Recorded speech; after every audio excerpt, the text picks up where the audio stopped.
today's discussion about personal preventive measures to STD, STI, HIV/AIDS.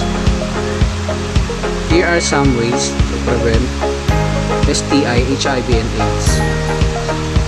Number 1, condoms. Use a latex male or female condoms every time you have sex. Condoms are highly effective when used correctly and consistently. Number 2, vaccine.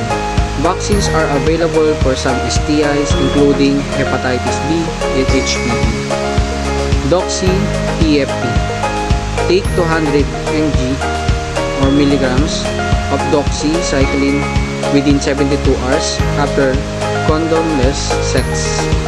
This can help prevent the spread of STIs. Number 3, reduce number of sex partners. Having fewer sex partners can help reduce the risk of STIs. Number 5, get tested. Get tested regularly for STI and share your result with your partner. Number 6, be in monogamous relationship. If you are in a relationship, be with someone who has been tested and doesn't have an STIs.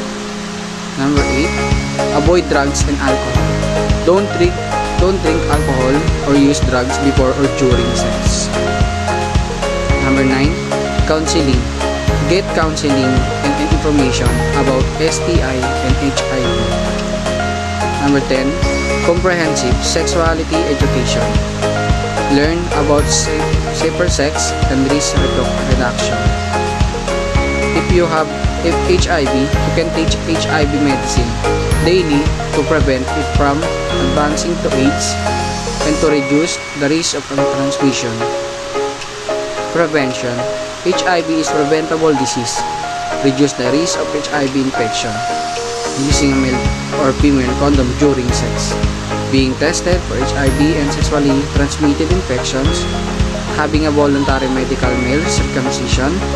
Using harm reduction services for people who inject and use drugs.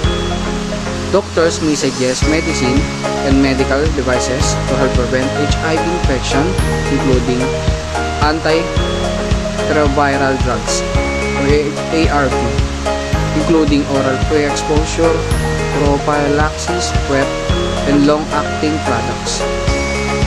Deprivine vaginal rings, injectable long-acting cabotegravir. ARV can also be used to prevent mothers from passing HIV to their children.